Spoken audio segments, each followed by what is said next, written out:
자, 어제까지 이틀에 걸친 사전투표가 끝났고 대선은 사흘 앞으로 다가왔습니다. 본투표 전 마지막 주말을 맞아 후보들은 전국을 누비면서 총력전에 나서고 있습니다. 논란을 나눈 후보들의 발언이 막판 표심에 어떤 영향을 줄지 주목되는데요. 전문가들과 자세히 짚어봅니다.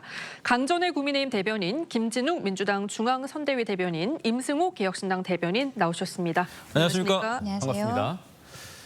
네, 대선을 앞둔 마지막 주말, 이재명 후보는 수도권과 충청권을 찾았고 김문수 후보는 강원과 경북 지역에서, 이준석 후보는 수도권에서 젊은 층과 중도층 공략에 나섭니다. 막판 총력전을 벌이고 있는데 각 당은 어떤 전략으로 임하고 계신지 먼저 답변 부탁드립니다. 예, 이제 그 투표까지가 사흘밖에 남지 않았기 때문에 네. 남아있는 사흘 동안에 최선을 다해서 이재명 후보가 얼마나 준비가 되어 있는지, 또 이 지난 12.3 비상계엄을 통해서 만들어진 이번 6.3 대선이 왜 새로운 대한민국으로 나가야 되는지, 또 그러기 위해서 그 과정 속에서 이재명 후보가 왜 당선이 되어야 되는지에 대해서 좀 더 설명을 좀 충분히 드릴 수 있는 시간들이 그 시간들 지금 만들고 있는 중이고요. 그런 시간들 속에서 저희가 오늘은 이제 경기 남부 지역을 통해서 충청 지역으로 내려가고, 내일은 네. 충청 지역을 시작으로 해가지고 영남 지역으로 내려갈 계획입니다. 네. 지금 이제 마지막 그 주말이기 때문에 이 주말을 통해서 충분히 유권자들께 이재명 후보가 앞으로 만들 진짜 대한민국은 어떤 비전을 갖고 있는지, 또 경제를 어떻게 회복 성장시킬 것인지에 대해서 다시 한번 말씀드리는 기회를 갖도록 하겠습니다. 네, 국민의힘은요? 저희 김문수 후보 같은 경우에는 오늘 강원도의 북쪽부터 남쪽으로 이제 쭉 내려가는 유세를 하게 되는데요. 마지막에는 또 포항의 초계기 사건과 관련해서 유족들을 만나는 시간도 가질 것으로 보입니다. 지금 저희는 어쨌든 전통적인 지지층들에게 계속적으로 어필하는 모습들을 보여드리고 있습니다. 최근에 단일화가 무산이 되는 과정에 있어서 어떻게 보면은 마지막에 이재명을 막기 위해서는 김문수에게 힘을 실어 주십시오, 이런 메시지들이 보수 지지층에 필요한 부분들이 있기 때문이라고 생각을 하고요. 그리고 저희는 말씀드릴 그 유세 현장이 하나가 더 있는데요. 네. 설란영 여사가 최근에는 유세 현장에 나오고 있습니다. 오늘 같은 경우에는 은평, 마포, 영등포, 보라매 공원, 그리고 마지막에는 중앙대병원 앞에 집중 유세까지 나가게 됩니다. 네. 지금 어쨌든 국민들께서 이재명 대표 개인뿐만이 아니라 가족에 대한 의혹들이 계속 나오고 있는 것이고, 거기에 있어서 반대적으로 김문수 후보 같은 경우에는 가족들마저도 파파미, 파도 미덕만 나오는 이런 것들로서 국민들께 어필을 하고 있는데, 특히 우리 이따가 다시 이야기하겠지만 유시민 씨라든지 서른들이 나오고 있기 때문에 네. 더 설란영 여사에 대한 이미지가 좋아지는 것도 사실이거든요. 적극적인 유세를 통해서 중도 확장적인 목소리도 낼 수 있을 것이다라고 생각합니다. 네, 임 대변인. 네, 아무래도 이준석 후보는 현재 월미도 지역 그리고 안양, 수원 지역을 중심으로 수도권 유세를 지속해서 펼치고 있습니다. 사실 이준석 후보는 미래세대라는 타이틀을 걸고 굉장히 미래지향적인 정책과 공약을 펼치면서 이재명 후보와 김문수 후보와 달리 미래를 향한 선택이라는 것을 강조하고 있는데요. 결국에는 최근 있었던 어떤 이재명 후보와 관련된 논란들, 그리고 유시민 작가와 관련한 논란들을 보면서 일종의 진보 진영의 민낯이 드러났다라는 평가도 드러나고 있습니다.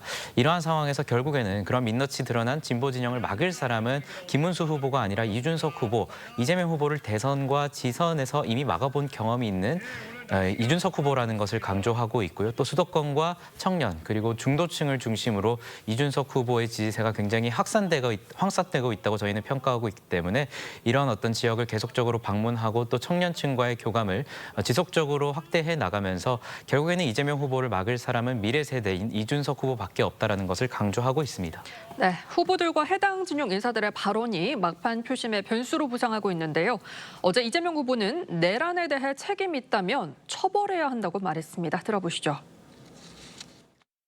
첫째는 처벌된다는 걸 확실히 보여줘야죠. 그러니까 다 골라내야죠. 그러니까 주요 임무 종사자급 정도는 다 골라내고, 실제 책임이 있는 사람들은 아직도 지금 많이 숨어 있어요. 그런 걸 다 찾아내서 규명하고 책임을 묻고, 저는 특검을 해야 된다고 보죠. 국민의힘이 거기에 누군가 동조했다고 생각해요. 이거 엄정하게 규명해서 처벌해야죠. 자, 이재명 후보 말씀은 내란에 대한 책임자를 찾아내야 한다, 책임을 묻고 특검까지 해야 된다 이건데, 대선을 코앞에 두고 이번 대선은 비상계엄 때문에 만들어진 것이다, 이 취지를 좀 강조하시려는 걸로 보여요. 그런 것도 있고요. 또 한 가지는 이 계엄이 이렇게 쉽게 이루어질 수 없게 만들어야 되는, 재발을 방지해야 되는 그런 것도 다시 한번 강조가 되어야 될 필요가 있다라는 겁니다. 특히 그런 차원에서 이재명 후보가 지난번 개헌안을 발표할 때 개헌의 요건을 상당히 어렵게 만들어야 되겠다라는 부분도 있었던 것이고요. 특히 지금 윤석열 전 대통령 또는 김용현 전 국방부 장관 그리고 이번 계엄에 가담을 했다고 하는 군 장성들 일부 몇 명은 지금 수사를 받고 재판을 받고 있습니다만 여전히 이번 12.3 비상계엄과 관련해 가지고 중요 임무에 종사했다고 의심되어 있는 사람들, 이 사람들에 대한 충분한 수사가 이루어지고 있지 않다라고 지금 보고 있습니다. 그런 부분들이 충분히 수사가 진행이 되어야 되는 것이고 그런 분들을 포함해 가지고 앞으로 지금의 그 검찰 또는 경찰 그리고 공수처가 각각 이렇게 그 수사를 진행하는 모습 가지고는 충분히 12.3 비상계엄 전말을 밝히는 건 좀 부족하다. 그런 차원에서 특검이 필요하다라는 입장이고 그 특검 과정들 속에서는 아마도 그 내란 부분 외에 외환 유치와 관련된 부분도 일정하게 수사가 좀 이루어져야 되지 않을까 싶습니다. 네, 그런데 또 눈에 띄는 게 이재명 후보는 국민의힘에서도 누군가 내란에 동조했다고 생각한다면서 특검 수사가 필요하다 이런 입장이에요. 그렇죠. 조금 아까 우리가 영상에서 본 이재명 대표의 워딩 중에 이재명 대표의 본 뜻이 있다라고 생각합니다. 뭐라고 얘기했냐면요. 지금도 많이 숨어 있어요. 그런 걸 다 찾아내서 규명하고 책임을 묻고 찾아내야 된다라고 표현을 했거든요. 윤석열 전 대통령 그리고 김용현 전 장관이라든지 사령관들 이미 기소가 돼서 재판을 받고 있는 상황입니다. 이재명 대표가 최근에 기자회견에서 정치 보복은 없다라고 이야기를 했어요. 그런데 지금 기존의 검찰을 믿지 못하겠고 특검을 해야 된다는 이야기를 하면서 심지어 찾아내야 된다라고 표현을 하고 있습니다. 이게 무슨 뜻일지 이미 우리 국민들께서 다 알고 계실 거라 생각하고요. 정치 보복이란 말이 정치 보복하지 않겠다라는 말이 얼마나 진정성이 없었던 것인가 여기에 대해서 다시 한번 말씀을 드리고 싶습니다. 지금 최근에 언론 보도를 보면은 윤석열 전 대통령이 비상계엄 선포 전후에서 어떻게 보면 그 국민의힘 의원들 몇몇과 통화한 것이 아니냐 이런 것들이 보도를 통해서 나오고 있기 때문에 이재명 대표는 그 이야기를 짚은 것으로 보여요. 그렇기 때문에 당 자체가 내란 동조 세력이 아니냐라는 이야기를 하는 것으로 보이고 아마도 본인들이 정권을 잡게 된다면 위헌정당 그 해산 심판 청구 같은 것들도 진행하게 되지 않을까라고 생각을 합니다. 이러한 것들이 기존의 검찰, 경찰 이런 수사기관을 믿지 못하겠다고 했었던 민주당의 특검병 이것이 계속적으로 갈 것이라는 것이 딱히 보이는 부분들이 있다고 생각을 하고요. 결과적으로는 정치 보복에 불과하다. 이것들이 참 진정성이 없다라고 다시 한번 말씀드립니다. 네, 일각에서는 막판 굳히기, 지지층 다지기를 위해서 내란 프레임을 다시 가동한 거 아니냐 이런 분석도 있거든요. 이재명 후보에게 득이 될 거라고 보시는지요? 아무래도 최근에 있었던 여러 가지 이재명 후보의 아들과 관련한 논란이라든지 아니면 유시민 작가와 관련한 논란을 보면서 민주당의 지지율이 많이 어떻게 변동이 있다는 것을 본인 스스로 확인을 하고 있는 것 같습니다. 그래서 일종의 내란이라는 단어를 다시 꺼내면서 결국에는 일종의 정치적 기술을 걸고 있는 것으로 봐야 할 텐데 저는 이것에 대해서 피로감을 느끼는 국민들이 굉장히 많을 것 같습니다. 계엄에 대해서 굉장히 강경한 입장을 가지고 있는 국민들도 결국에는 그 계엄은 잘못됐지만 6월 3일 이후에 대한민국을 어떻게 끌어나갈지에 대한 이야기가 있어야 되는데 계속해서 내란 심판 이런 이야기를 하고 있습니다. 특히나 저 같은 경우에는 내란 혐의가 굉장히 윤석열 대통령이 짙을 수 있다라고 보지만 그것은 형사적으로 판단되어야 될 문제이기 때문에 그 단어를 사용하는 것은 자제하고 있습니다. 그런데 민주당과 이재명 후보는 그 내란의 의미를 굉장히 확산시키고 있습니다. 심지어 김문수 후보와 이준석 후보가 근거 없이 단일화를 할 것이다라고 확신하면서 내란 갈라치기 연합 이런 식으로 표현을 하던데 결국에는 이준석 후보까지 내란 혐의가 있다, 내란 세력이다 이런 식의 공격을 하고 있는 거거든요. 내란이라는 것은 굉장히 엄중하고 정교하게 사용되어야 되는 것입니다. 하지만 이렇게 정치적인 언어로 그 본질을 흐림으로써 결국에는 이재명 후보가 의미하는 그 내란이 무엇인지에 대해서 국민들은 그 범위가 굉장히 넓구나라고 판단할 수밖에 없고 강 대변인 말씀하신 것처럼 결국에는 이재명 후보가 만약 집권하게 된다면 그가 표현한 것처럼 그 내란의 범위를 굉장히 확산한 그 대상에 대해서 정치 보복을 가하지 않을까라고 생각하는 국민들이 더욱더 많아질 것이다 이렇게 생각합니다. 네, 발언 논란과 설화가 잇따르면서 정책 얘기는 좀 실종된 것 같아서 안타까운데 하나 더 짚어드리겠습니다. 유시민 작가가 김문수 후보 배우자 설난영 여사를 향해서 제정신이 아니다 이렇게 말을 했습니다. 유 작가는 내재적인 접근법이었다라고 해명했는데 어떤 의미일지 직접 들어보겠습니다. 우선 표현이 좀 거칠었던 거? 그건 제가 잘못한 것 같아요. 근데 제정신이 아니다 이런 표현은 그 표현을 고치면 한목적적인 이성적인 판단을 하지 못하고 있다 그런 뜻이에요. 제정신이 아니라는 거는 설난영 씨가 그렇게 생각하기 때문에 저렇게 말하고 행동하는 것일 거라고 나는 이해하고 있다. 내재적 접근법이. 네, 유시민 작가 들으신 것처럼 우선 표현이 거칠었던 건 잘못한 것 같다라고 했습니다.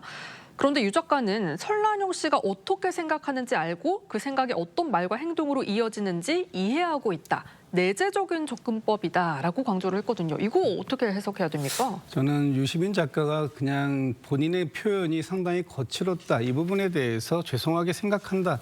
이 정도까지만 말씀을 하셨으면 딱 좋지 않았을까라는 생각을 합니다. 네. 사과를 할 때는 뒤에 사족을 붙이는 것보다는 깔끔하게 사과를 정확하게 하는 게 좋다라고 보는데 유시민 작가가 얘기하고 있는 내재적 접근이라는 것 사실 본인이 이제 마치 지금 이제 본인이 얘기하고자 하는 소위 설난영 여사의 입장이 되었을 때 본인은 이렇게 생각할 것이다라고 지금 얘기한 거잖아요. 네네네. 그런데 누군가에게 빙의를 한다고 하더라도 똑같은 사람이 될 수는 없는 것처럼 이 부분에 대해서 본인의 생각을 얘기한다고 하는 것이지 그것이 설난영 여사의 생각하고 정확하게 일치한다 이렇게 볼 수 없는 상황이라면 굳이 그런 접근법으로 말을 했어야 하는가라는 부분에 있어서는 저는 좀 그 아쉬움이 있다는 말씀드리고 다만 지금 유시민 작가가 하고자 했던 얘기는 설난영 여사가 어떤 노조 활동을 했음에도 불구하고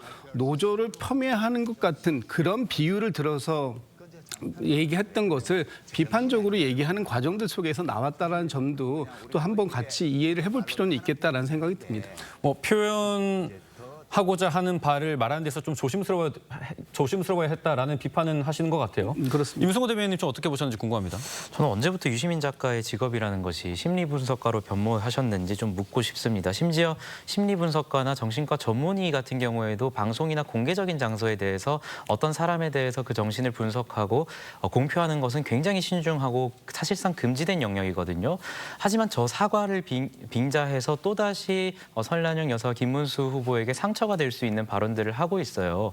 결국에는 말씀하신 것처럼 사과만 하면 됩니다. 민주당과 이재명 후보도 그렇고 계속해서 사과만 하면 확정이 되지 않을 문제에 대해서 계속해서 국민들과 기싸움을 하고 시청자들과 기싸움을 하고 또 유권자들과 기싸움을 하는 그런 모습들을 보이면서 계속해서 이 문제를 종식시키지 않고 계속해서 확전시키고 있는 모습들을 보이고 있거든요. 유시민 작가가 무슨 자격을 가지고 설난영 여사의 어떤 심리를 분석하고 그런 행위를 한다는 것이죠. 본인은 어떤 친분이 있어서 그런 행위를 했다라고 취지의 발언을 하는 것 같던데 아무리 친분을 가지고 있는 친구라 하더라도 그 심리에 대해서 본인이 어떤 판단을 하거나 그것을 공표하는 행위는 어떠한 행위로도 정당화될 수 없습니다. 이것은 명백히 그들이 굉장히 강조하던 여성 혐오, 여성 비하 발언에 당연히 속한다라고 볼 수 있고 오히려 이준석 후보에게 굉장히 무슨 여성 혐오, 여성 비하다 이런 공격들을 최근에 하시는데 본인들과 굉장히 가까이 있는 유시민 작가에 대해서는 왜 명백하게 이것이 여성 혐오, 여성 비하라고 명백하게 권영국 후보처럼 입장을 내시지 않으시고 뭔가 모호한 태도로 계속해서 일관하고 있는지에 대해서 유권자들은 그 이중적 태도에 대해서 분명히 판단하고 계실 거다라고 생각합니다. 네, 그런데 유시민 작가 해명은 노동자가 명문대 나온 남자와 혼인하면 신분이 상승한다라고 말한 게 아니다. 설난영 씨가 혼인으로 고양됐다는 걸 느낄 수 있었다. 그걸 말한 거라고 강조를 했거든요. 설득력 있다고 보십니까? 유시민 씨가 사과라고 하면서 한 이야기도 궤변에 불과하다라고 생각을 합니다. 뭐라고 얘기했냐면 제정신이 아니다. 이 표현은 그 표현을 고치면 한목적적인 이성적인 판단을 하지 못하고 있다라고 이야기를 하고 있거든요. 결과적으로 설난영 여사에 대해서 한목적이지도 않고 이성적이지도 않은 사람이다라고 다시 한번 비판을 한 것입니다. 글쎄요. 그 이야기한 내용이 노동자, 여성, 노인 정말 종합 선물 세트로 비판을 한 것이기 때문에 권영국 후보뿐만이 아니라 양대 노총에 있어서도 여기에 대해서 사과를 해야 된다라고 메시지가 나가고 있는 거거든요. 근데 민주당 입장에서는 이분이 지금 유시민 씨가 왜 방송에 나와서 이런 이야기를 했겠습니까? 김문수가 아닌 이재명을 당선시키게 해주십시오. 유권자들에게 이렇게 호소하기 위해서 나와서 이야기하는 과정에 있어서 실언이 있었던 거잖아요. 근데 민주당에서는 민주진영 스피커들이 발언에 신중해야 된다. 이 정도 표현만 나오는 거예요. 이것이 굉장히 여성과 노동자, 노인에 대해서 비하하고 있는 표현이라는 것에 대해서 정확히 이야기를 하지 않고 있습니다. 저는 이 상황을 보면서 예전에 박원순 전 서울시장 때 피해 호소인이라는 단어를 민주당에서 만들었던 것, 네. 그때가 생각이 나요.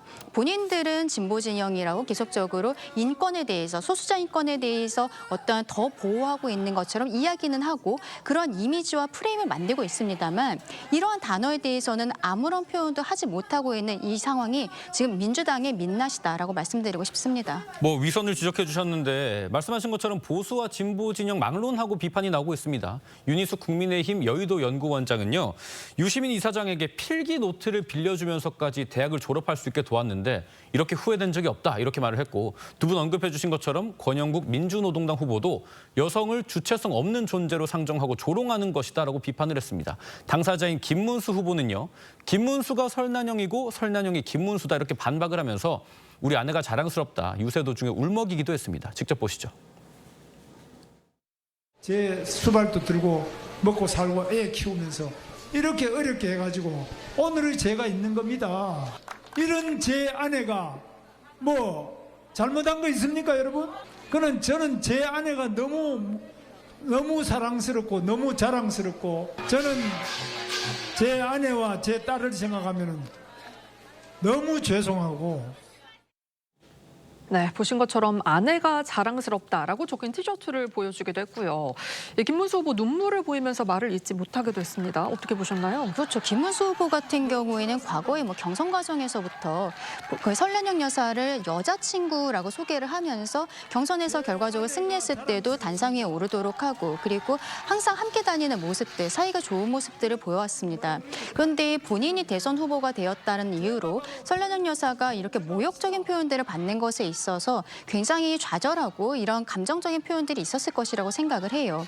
과거에 노무현 전 대통령의 경우에도 선거 과정에 있어서 처가와 관련된 의혹들이 있었을 때 그렇다면 사랑하는 아내를 버리라는 말입니까? 이런 표현을 쓰면서 또 많은 분들의 공감을 이끌어내기도 했거든요. 다시 말씀드리지만 이 상황에 대해서 유시민 씨는 뭐 사과랍시고 이야기를 하고 있는 것들이 있습니다만 민주당과 이재명 후보가 스스로 여기에 대한 입장을 정확히 밝혀야 됩니다. 유시민 씨는 노무현 재단 이사장이기도 했었고 노무현 정부 때 장관을 하기도 했었습니다. 민주당이야말로 김대중 노무현 정신을 잇겠다라고 계속 얘기를 하고 있는데 지금 이러한 이야기들이 전혀 김대중 노무현 정신에 맞지 않는 것이거든요. 민주당이 피해 요소인 시즌2가 되지 않으려면 정확히 짚고 넘어가야 된다라고 말씀드리고 싶습니다. 반론을 좀 주셔야 될 것 같아요. 지금 그 강전의 대변인께서 말씀 주시는 부분으로 이해하시는 분들도 계실 수 있어요. 그런데 제가 좀 이렇게 한번 좀 물어보고 싶습니다. 김문수 후보께서 유세 중에 이런 말씀을 하시더라고요. 본인의 공약을 설명하는 과정에서 나온 겁니다. 네. 출산하면 1억 원 주겠다라는 공약을 네. 설명하시면서 하는데 이렇게 말씀하시더라고요. 애를 낳자마자 1억 원씩 통장에 입금시켜 주려고 했는데 혹시 엄마가 주식에 놓다가 다 들어먹고 이러면 애 못 키운다 이런 말씀을 하세요. 이 부분이 지금 강전의 대변인께서 말씀하신 것과 좀 상충되는 부분이 있다고 저는 느껴지는데 만약에 이재명 후보나 다른 후보가 이런 얘기를 했다면 과연 국민의힘에서 어떤 반응을 보였을지 너무나 좀 의아한 부분이 있다. 물론 누구나 여성을 비하하거나 폄훼하면 안 됩니다. 그렇죠. 그렇지만 한쪽에서 얘기하는 부분을 공격하고 싶다면 본인들 역시 김문수 후보 역시 그 부분에 정확하게 맞는 그런 모습들을 좀 보여주셔야 되는 거 아닌가 이렇게 좀 반론 좀 드려보겠습니다. 네, 또 다른 논란의 발언 짚어보겠습니다. 이준석 후보 TV 토론 발언 여파 살펴보겠는데요. 이준석 후보는 민주당 일부 의원들이 자신을 향해서 국회의원직 제명 움직임을 보이고 있다면서 유신 독재 서곡이라고 직격했습니다. 들어보시죠. 민주당과 그 2중대, 3중대, 4중대 격에 해당하는 정당들이 저를 국회의원직에서 제명시키겠다고 합니다. 이재명 유신 독재의 출발을 알리는 서국과도 같습니다. 거두절미하고 말씀드리겠습니다. 저는 죽지 않습니다. 분연히 맞서 싸우겠습니다. 자, 이준석 후보가 왜 저런 얘기를 했냐, 나름의 근거가 되는 글이 있는데 한번 살펴보겠습니다. 김민석 민주당 선대위원장이 SNS에 올린 글입니다. 이준석 후보가 국민의힘 의원들 찬성표에 힘입어서 국회의원 제명이 될 것이다, 이 내용인데, 민주당에서는 이 이준석 후보의 제명안이 아니라 징계안이고 그것 또한 개별 의원들의 판단이다라고 하셨는데, 근데 저 글만 살펴보면요, 공당의 선대위원장이 올린 글이기 때문에 받아들이는 사람 입장에서는 이게 당의 입장 아닌가라고 오독할 수도 있어 보입니다. 일단 제가 말씀을 드리면 당의 입장은 아니다. 저 지금 이준석 후보에 대한 국회의원으로서의 품위에 대해서 발언한 부분에 대해서 책임을 물어야 된다는 징계안이 올라간 건 21분이 서명을 했는데 그중에 민주당 의원은 4분이 참여를 하셨다는 것이고요. 그리고 지금 저 징계안이 어떤 국민의힘에서 의원들이 찬성하지 않으면 이게 통과가 될 수가 없어요. 첫 번째, 제가 이 말씀부터 좀 드려야 되겠네요. 지금 22대 국회에 윤리위원회가 구성되어 있지 않습니다. 그래서 지금 징계안이 28건 정도 올라와 있고 또 제명안이 한 10건 정도 올라와 있는데 한 건도 처리하고 있지 못한 상황이고요. 그리고 제명안이 처리가 되려면 그 개헌처럼 국회의원, 재적의원의 3분의 2 이상이 동의를 해야 됩니다. 그렇다는 것은 200명 이상이 동의를 해야 되는데 지금 국민의힘의 의원들이 한 10분 이상, 한 열 몇 분 정도가 참여를 해서 같이 도장을 함께 찬성표를 찍지 않는 이상 네. 이제 이준석 후보를 제명시킬 수 있는 방법이 없어요. 그렇다면 지금 이 문제는 이준석 후보를 반드시 제명시키겠다 이런 측면도 아니었고 또 국민의힘의 여러 의원들께서 이 부분에 대해서 찬성해 주시지 않는다면 통과될 수도 없는 사안을 가지고 이준석 후보가 마치 본인이 엄청난 부당한 탄압을 받는 것 같은 그런 지금 모습을 프레임을 만들고 있는 것인데 이 부분에 대해서는 이준석 후보가 본인이 싸워야 할 것은 본인이 실언으로 저는 실언이라고 봅니다만 네. 본인이 내뱉었던 말에 대해서 책임을 지는 것이에요. 그 부분에 대해서 책임지라고 하는 그런 다른 동료 의원들의 목소리에 그 부분에 자기 자신을 재갈을 물린다라고 비판하는 것은 좀 이치에 맞지 않는 그런 비판이다 이렇게 보고 있습니다. 개혁신당에서는 법적 조치까지도 나서신 걸로 알고 있습니다. 네, 말씀하신 대로 이제 이재명 후보의 어떤 아들과 관련된 논란과 관련해서 사실 공소장의 범죄 일람표를 통해서 그 발언뿐만 아니라 상당히 다양한 발언 그리고 도박 혐의까지 좀 나타나면서 국민들께 많은 충격을 주고 있음에도 불구하고 이재명 후보는 사과를 함과 동시에 여전히 이준석 후보의 발언은 왜곡되고 조작됐다라는 식으로 발언을 하고 있어요. 이준석 후보의 발언이 왜곡되고 조작된 것이라면 왜 이재명 후보는 사과를 하는 거죠? 그래서 그 이준적 태도를 저희는 이제 지적을 하면서 네. 서울 영등포 경찰서에 오늘 이미 고발을 진행한 바 있고요. 저는 말씀을 드리면서 민주당이 참 편하게 정치하시는 것 같아요. 대법관 증언 논란 있을 때도 의원 통해서 살짝 운 띄어봤다가 논란되니까 그거는 당과는 상관없다 하면서 철회시켜버리고 지금 이 징계안 같은 경우에도 명백하게 공동선대위원장인가요? 김민석 의원 이분의 어떤 발언이 있음에도 불구하고 운 띄었다가 논란이 될 것 같으니까 또 철회해버리고 뭐 이런 식의 정치를 계속 하고 계신데 그 본인들의 어떤 과다한 그 의석을 자랑하면서 이런 식의 정치를 하고 있는 것에 대해서 국민들이 분명히 판단을 할 것이다라고 생각을 하고 있고요. 그리고 김 대변인 말씀하신 것은 결국에는 그 징계안은 사실상 통과가 될 수 없다라고 말씀을 하고 계신데 그렇다면 사실상 통과가 될 수 없는 그 징계안을 왜 민주당 일부 의원들은 동의를 하고 있는 것이죠? 스스로 지금 정치적 퍼포먼스라는 것을 인정하고 계신 것이에요. 결국에는 본인들이 처음에는 굉장히 흥분을 해서 이준석 후보를 징계하고 제명하려고 하다가 일종의 그것이 사실로 드러나고 역풍을 맞을 것 같으니까 지금 또다시 꼬리 내리기를 하면서 제대로 된 사과도 하지 않고 그냥 꼬리 자르기를 하고 있는 것이거든요. 그래서 저는 민주당이 이런 식으로 정치 참 편하게 정치하시는 네. 거는 좋은데요. 저는 이 부분에 대해서 국민들의 판단이 분명히 있을 것이라고 생각합니다. 이번에 그 이준석 후보가 그 토론회 과정에서 이야기했었던 그 워딩 자체가 저는 어쨌든 생방송에서 전 국민이 보고 있는 가운데 어떠한 배경 지식 없이 갑작스럽게 이야기가 나온 것은 문제였다라고 생각을 합니다. 다만 그것이 그 이후에 공소장이라든지 벌금 500만 원형이 확정됐다라는 것, 이것을 네. 이제 전 국민께서 한 2, 3일 전에 처음 알게 되신 거예요. 그러면은 그 이재명 대표 입장에서는 이 아들의 의혹에 대해서 본인이 사과를 할 것은 사과를 하고 해명을 할 것은 해명을 해야 되는데 그 과정에 있어서 처음에 조승래 의원이 이 표현이 왜곡한 것이다. 이준석 후보는 사실과 다르게 이야기했다고 이야기하는 게 여성이 아니라 남성에 대한 혐오 표현이었기 때문에 이것이 거짓이라는 거예요. 여기에 대해서 국민들께서 받아들이실 수 있을까요? 그리고 본인에 대해서는 그 기소되고 재판받는 것들을 법을 아예 없애버리면서까지 이게 유죄 판단을 못 나오게 하겠다는 것, 이런 방탄을 민주당이 하고 있으면서 이준석 후보에 대해서는 역시 허위사실 유포라고 하면서 고발하겠다라고 이야기하고 있는 부분들, 이런 것들이 참 국민들의 눈높이에 맞지 않는다라고 말씀드리고 싶습니다. 그리고 하나 더 말씀드리고 싶은 게 네. 아들에 대한 그 댓글 논란은 사과로서 마무리할 수 있는 문제라고 해도 이 벌금 500만 원 받은 것에는 상습 도박 혐의가 병합이 되어 있거든요. 본인이 이번에 대선 과정에서 첫째 아들의 재산이 390만 원이라고 신고를 했는데 이 아들은 그 인터넷 홀덤을 하면서 도박을 하는 가운데 2억 3천만 원을 썼다는 것이 공소사실에 드러나 있고, 그리고 본인이 벌금 500만 원에 대해서 약식이지만 거기에 대해 이의하지 않고 확정이 됐습니다. 인정하고 있다라는 거거든요. 그러면 이 390만 원이라는 재산 신고 내역과 2억 3천이 들어간 돈, 이게 어디서 나왔는지에 대한 것은 민주당 측에서, 이재명 후보 측에서 적극적으로 해명을 해야 되는 것이 아닌가라고 생각합니다. 네, 뭐 이런 내용들이 막판 표심에 어떤 영향을 끼칠지 지켜봐야겠습니다. 이틀에 걸친 사전투표 어제 마무리가 됐습니다. 투표율, 최종 투표율이 34.74%입니다. 역대 두 번째로 높은 수치인데 금요일은 첫날에는 최고치를 기록했단 말이죠. 목요일이죠. 근데 이제 금요일 둘째 날은 좀 주춤했습니다. 민주당에서는 이 투표율이 조금 꺾인 거 이유가 뭐라고 보십니까? 일단은 첫날 굉장히 그 투표 열기가 높아서 아마도 역대 최고의 사전 투표율을 기록하지 않을까라는 기대감도 있었습니다만 역시 이 평일 이틀 동안 진행되는 사전 선거였던 사전 투표였다라는 것에 대한 어떤 한계, 그런 부분들이 있었던 게 아닌가 싶습니다.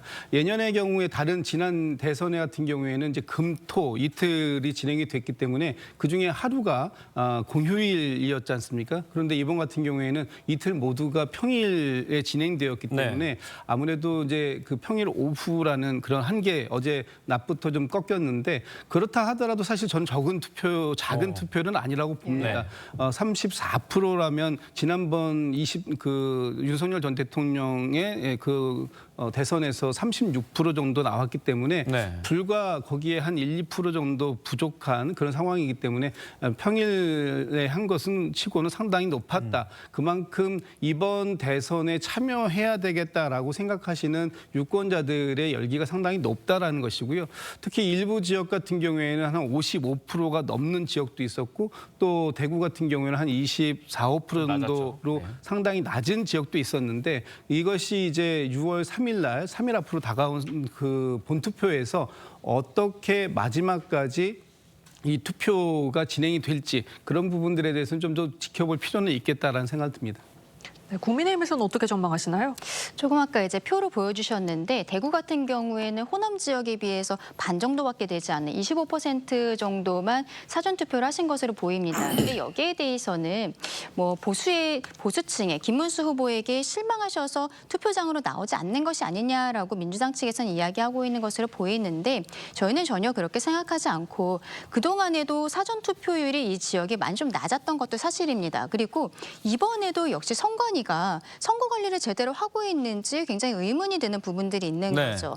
대치동에서는 투표를 해야 되는, 그 관리를 해야 되는 공무원이 본인의 배우자의 신분증을 가지고 오전에 투표하고 오후에는 본인 신분증으로 투표를 하고, 이런 것들이 적발되기도 했고, 특히 크게 문제가 됐던 게 신촌에서는 이재명 대표가 사전 투표를 했던 지역이었는데 여기에서는 투표용지를 받고 그다음에 건물 밖에 나와서 식사를 하고 들어가고, 이런 것들이 언론에 크게 보도가 네. 됐어요.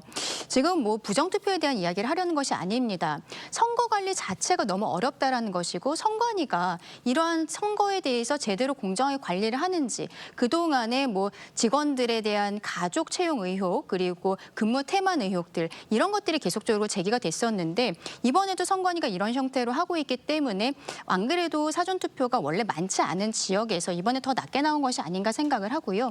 본투표에는 분명히 다시 참여를 하실 것이라 생각을 합니다.